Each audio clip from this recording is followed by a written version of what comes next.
In the heart of Alaọcha city, where the old Igbo traditions wrap themselves in the bright neons of a fast-growing modern skyline, the story of the witch trials was whispered more than it was spoken.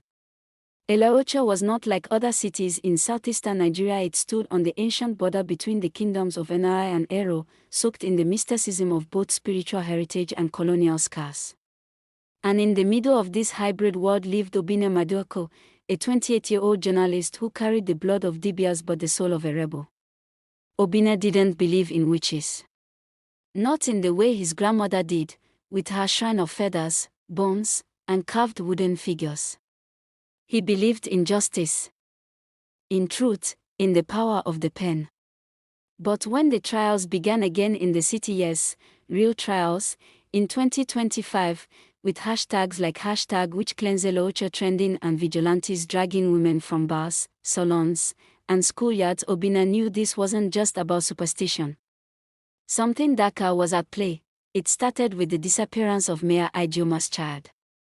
The 6-year-old, Kamsio Chukwu, had vanished on her way to school, right after her nanny reported a dream of a red-eyed woman walking through the air.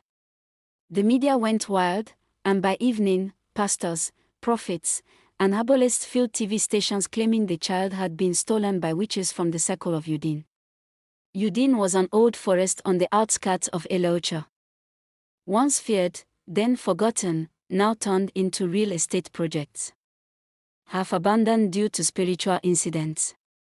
Within days, 4 women were accused: one, a schoolteacher with dyed blonde hair and tattoos; another, an old herbalist whose grandson was a political activist; the others, small business owners from the old part of the city.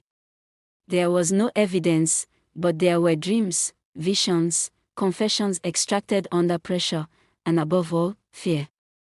Obinna felt the city change. Buses no longer stopped in the Nko district after 8 p.m. Markets closed early.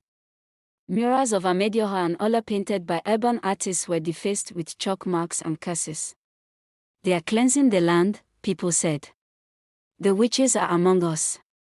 Obinna remembered his grandmother's voice. Soft and raspy, telling him as a child that witches are not always those who fly. Sometimes they are the ones who make others believe they fly. That phrase haunted him now. He decided to investigate. His search took him into the underbelly of the city, secret meetings in clubs lit by red bulbs, interviews with outcast Dibias who wore jeans and used smartphones, and nights spent reading ancient Igbo manuscripts digitized by the University of Nsukka. Slowly, a pattern emerged.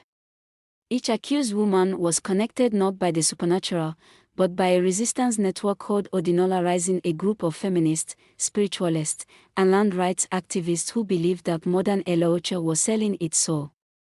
They challenged corrupt land sales to corporations. They protested environmental pollution. They called for a return to balance between tradition and modernity, between male-dominated politics and forgotten feminine power. In short, they were a threat. Obinna's heart pounded as he pieced it together. These witch trials weren't about witchcraft. They were political. The Circle of Udene wasn't a coven of spellcasters. It was a network of women, many of them spiritual, yes, but grounded in activism and knowledge, fighting for the city's soul. And someone powerful was using fear and superstition to destroy them. The climax came one humid night when Obinna was invited to a hidden gathering in an abandoned train station turned underground temple.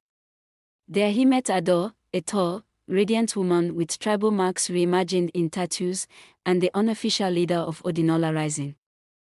She told him, "Our mothers healed with roots and waters.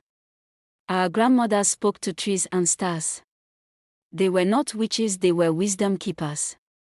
But every time the world fears a woman who knows, they call her a witch." Her voice echoed in the walls lined with clay statues of Ola, the Earth Mother, weeping blood. "We reclaim the name. We are witches but not the monsters they want the world to see. We are the truth they fear." Adaure gave Obinna the files, land deals signed in secret by the mayor's cabinet, protected under the guise of religious cleansing. Names of pastors who received funding from multinational oil companies. Videos of community raids disguised as exorcisms but carried out by city-hired security forces. With this evidence, Obinna published his most daring article yet, which truth behind the trials, how fear became a weapon in Alaọcha. The piece went viral. The city split in two. Some burned effigies of Obinna in the street. Others chanted his name outside government offices. Protests erupted. International media swarmed Alaọcha. The government panicked. Within weeks, the trials were suspended. The 4 women were released. The mayor denied everything, but a new investigation committee was formed, led by academics and traditional leaders. Obinna was nominated for a journalism award, but he cared more about the message. The real victory came when the Circle of Udene was recognized officially as a cultural heritage group. Adaure and her sisters marched through the city not in hiding, but